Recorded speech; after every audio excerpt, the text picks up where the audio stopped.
Tableau 7. Nuit. Jules attend le roi.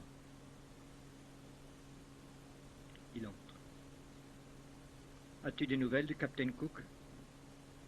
Hélas, oui, sire. Il est mort. Mort? Comment est-ce possible? C'est à Hawaï, où le courageux capitaine prenait quelques repos, qu'il fut massacré par les sauvages, à coups de gourdin, puis noyé. Tout ça pour une histoire de clous qu'ils avaient chapardé sur son navire et ne voulaient pas rendre. James.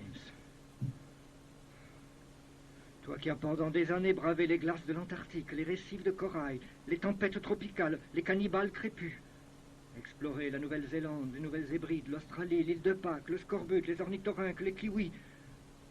Toi, le surhomme de Kealakekawa. James Cook, tu meurs sous le gourdin d'un indigène emplumé et pour des clous. Et dire qu'il y a aujourd'hui de bons esprits, des grands esprits, pour exalter le bon sauvage. Et moi qui croyais Cook chez les Esquimaux.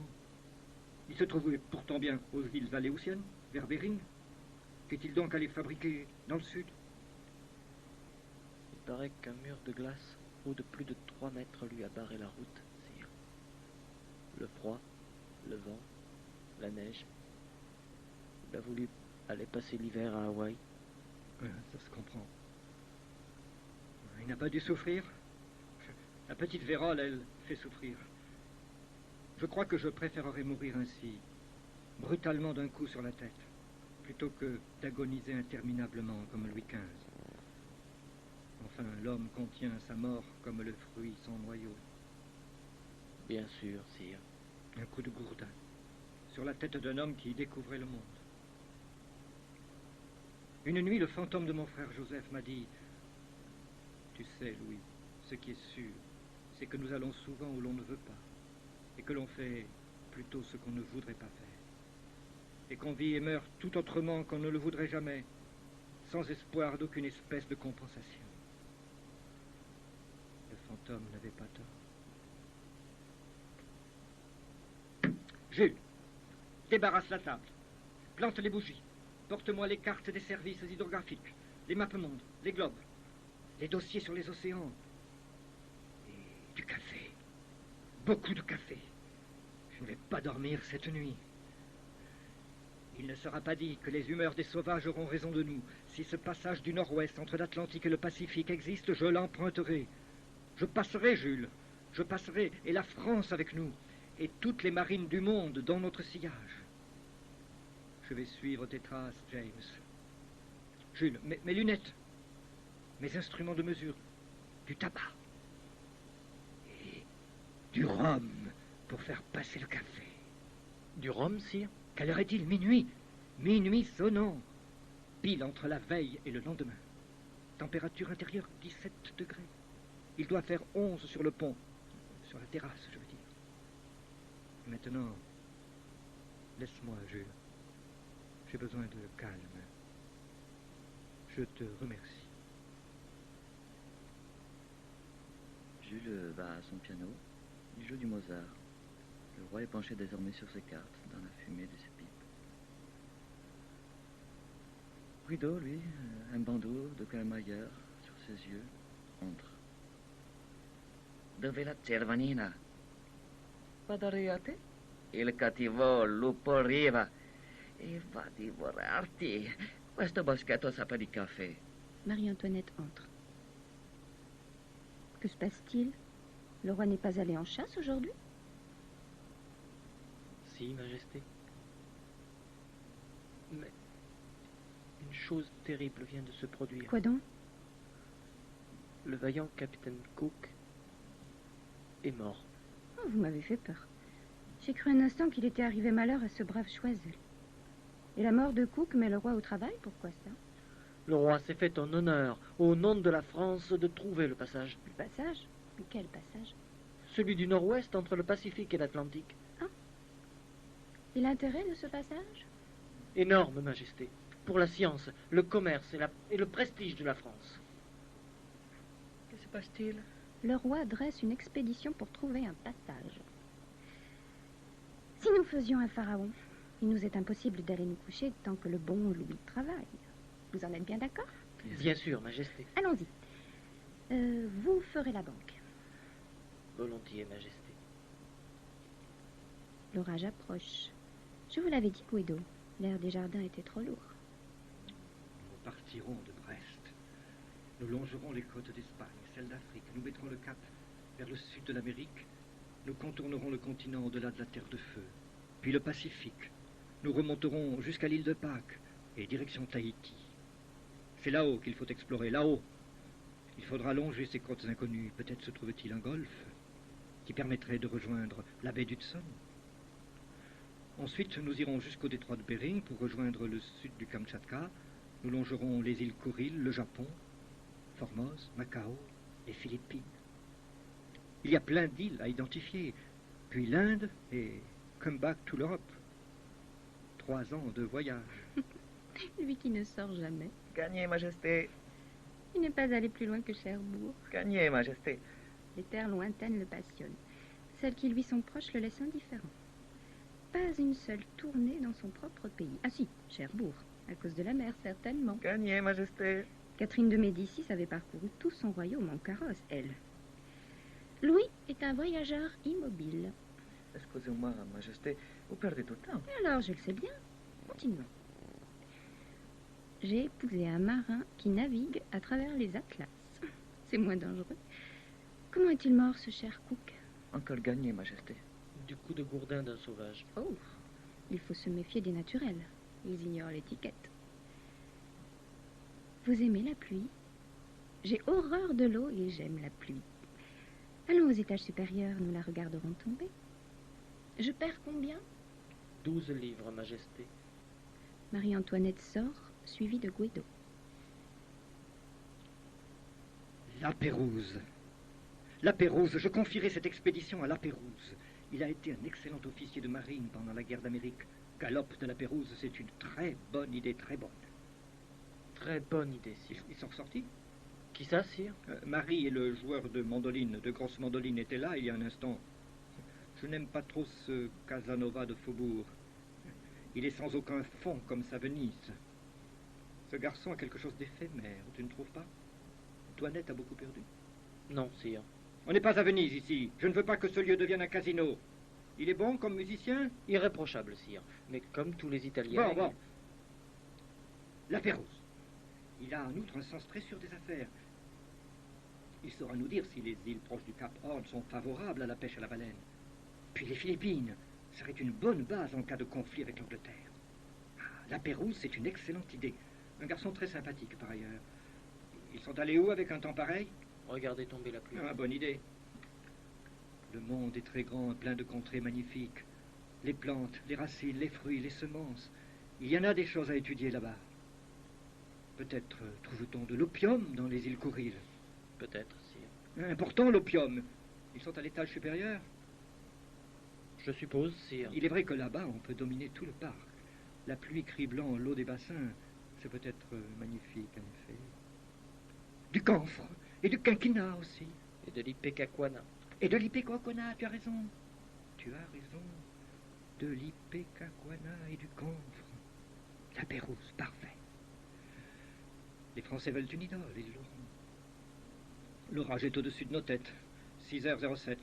Le soleil ne va pas tarder à se lever. 12 degrés. Certainement iront-ils assister à son lever. C'est tellement beau, le soleil qui se lève à Versailles. Surtout quand il apparaît au-dessus de nuages noirs, menacés de 1000 éclairs. À tout à l'heure, Jules. Oh, là-bas. Les terres vierges, mi-scalpées de mon cerveau de roi. Le roi sort.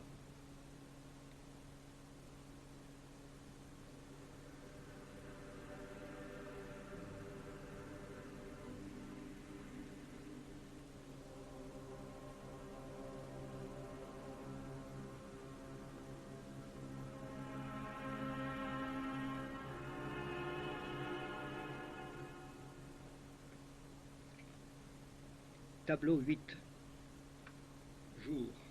Au centre de la scène est exposé un grand objet recouvert d'une toile blanche. Le roi, Jules. La Pérouse. Tu devras vivre en bonne intelligence avec les naturels. Tu chercheras à te concilier leur amitié. Jamais tu n'emploieras la force pour enlever aux habitants ce que ceux-ci refusent de céder.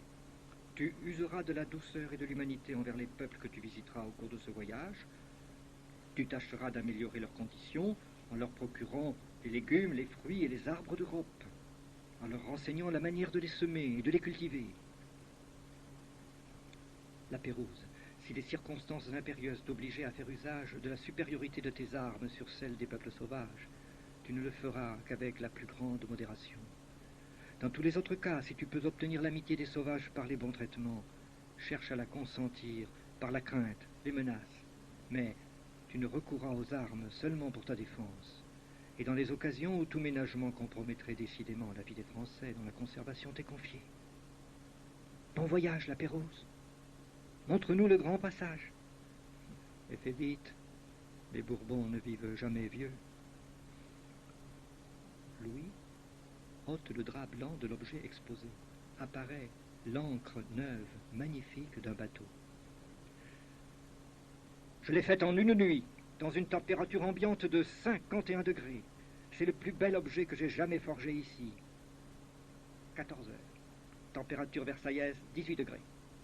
Les dossiers ne peuvent pas attendre. Mon peuple me donne du souci et j'en connais qui se payent ma tête. Tu me porteras une tasse de café à 16 heures. Puis j'irai respirer sur les toits. À vos ordres, sire. Le roi sort. Guido entre. Je suis venu te dire adieu, Jules. Tu pars donc aujourd'hui? À quoi bon attendre un jour de plus? Le roi ne veut plus me voir. Dois-vous sur quel ton il m'a signé mon congé? Lis ça. Je connais cette lettre. Ah. Où vas-tu aller? À Berlin. J'aurais préféré Vienne. Vienne? Les places sont chères là-bas. Tu n'aurais eu aucune chance. La reine me fait l'honneur de m'introduire auprès de Frédéric Guillaume, le neveu du roi de Prusse. Le gamin veut apprendre à jouer dans le violoncelle. Il s'en fout de Boccaccini. Là-haut, voilà enfin une cour éclairée qui m'appellera pas mon instrument une grosse mandoline. J'espère que tu t'y plairas, Guido. Tu me manqueras. Tu ne veux pas venir avec moi? Les bons pianistes ne doivent pas manquer à Berlin. Puis je me suis habitué à ce château, à ses odeurs. Le roi ne voudra jamais que je le quitte. Ma vie est ici. Ta vie? Tu en parles comme celle d'une vieillale. Si au moins tu vivais à l'ombre d'un despote éclairé. Mais il était un ton roi, complètement spaghetto. Tu vis dans le noir, Jules. Je ne suis qu'un musicien, Guido. Les musiciens ont besoin d'un peu de lumière, eux aussi. Fiat lux, fiat lux. Mais le violoncelle est un instrument trop neuf pour le roi de France. Je l'ai bien vu. Ses sonorités lui font grincer les dents. Ce n'est pas la faute du violoncelle si le roi te met à la porte. Tu joues également d'une autre musique. C'est celle-là qui a fait grincer les dents. Sois prudent à Berlin. Les Prussiens n'aiment pas le badinage. Badinage? Qu'est-ce que c'est? Allez, ciao. J'ai compris. J'espère que Sa Majesté très chrétienne, Louis XVI, trouvera son sésame. Libérateur. Et vive la liberté. Fais bien comme je te l'ai dit pour le café. Et pas de sucre, je t'en prie. S'agit que je me fasse au climat de la Prusse. Je deviens de plus en plus frileux. Qu'est-ce que c'est, ça? L'ancre du bateau de la Pérouse, il part cette semaine. Il a perdu la tête, ton roi. Guido sort. Marie-Antoinette, fortement enrhumée, entre. Il est parti? Il est dans son cabinet de travail, Votre Majesté. Je ne vous parle pas du roi, mais de Monsieur Guido. Il est parti, Votre Majesté. Le roi a songé à quelqu'un pour le remplacer? Son Altesse m'a parlé d'un trompettiste de sa connaissance qui... Un trompettiste? Un corps de chasse pendant qu'il y est? Ça va être gai. La trompette et le piano peuvent faire un très bon mariage, Votre Majesté. Pourquoi pas? On en a vu d'autres. Il paraît que les décors du barbier de Séville sont en train de se monter et qu'ils sont fort beaux. Profitez-en. Cela risque de ne plus jamais se reproduire. Pour Pourquoi, Majesté? Oh, je plaisante. Et à peine arrivé, M. Necker se lance dans des économies. Je l'ai averti que je ne me soucie pas de régler mon ménage comme une bourgeoise de la rue Saint-Denis. Je ne porte pas les clés de ma cave dans ma poche, moi. Si je n'étais pas reine, on dirait que j'ai l'air insolent, n'est-ce pas? Oh, Majesté. Il est impossible de vivre plus péniblement que moi. Je pars, Jules. En vérité, je pars pour Trianon. Le roi m'en donne permission. Cela est préférable. Le séjour ici à Versailles m'est devenu odieux. Le poids de l'étiquette, sans doute, puis je hais Necker et la trompette. Il n'y a qu'à Trianon que je me sens véritablement chez moi. Dans mon petit château. Je pourrais enfin me consacrer exclusivement au théâtre. Le théâtre. Mon délice à moi. Quitter Versailles? Ce sentiment est nouveau, Majesté. Vous qui répétiez que vous ne pouviez vous passer de ce palais. Je suis une tête avant, Jules. Vous le savez bien. J'ai envie désormais d'aller seule, sans suite, à travers les allées de mon jardin à l'anglaise. Louis et moi sommes toujours de grands amis. Nous nous comprenons si bien. Vous voyez, le goût de la solitude m'a gagné, moi aussi. Je me mets à mâcher du noir. Et puis je suis fatiguée. J'ai envie de me reposer. Rien n'est plus comme avant. Ma jeunesse est un voyage oublié. Quelle heure est-il?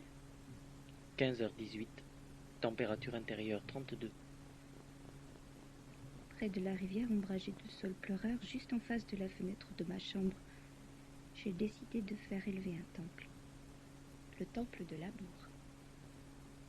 Au revoir, Jules. Au revoir, Majesté. La reine sort.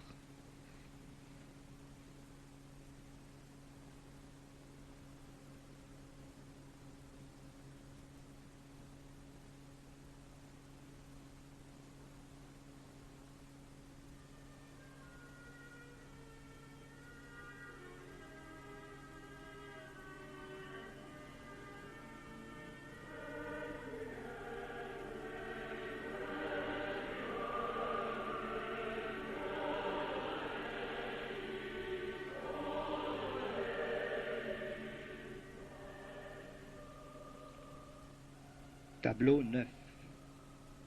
Nuit. L'encre n'est plus sur scène.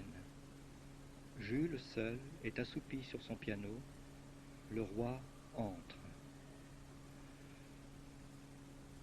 As-tu des nouvelles de la Pérouse? Hélas, non, sire. Louis rentre chez lui. Jules joue un brin de Mozart.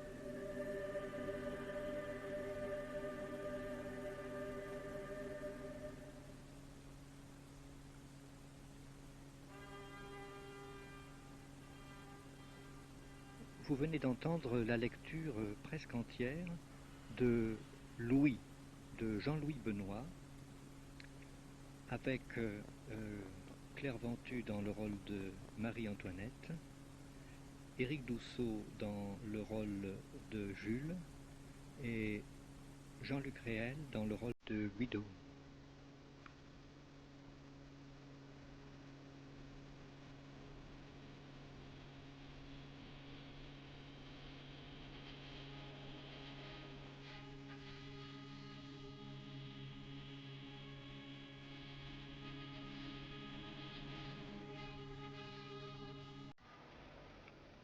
François Bourguignon jouait le rôle de Louis XVI.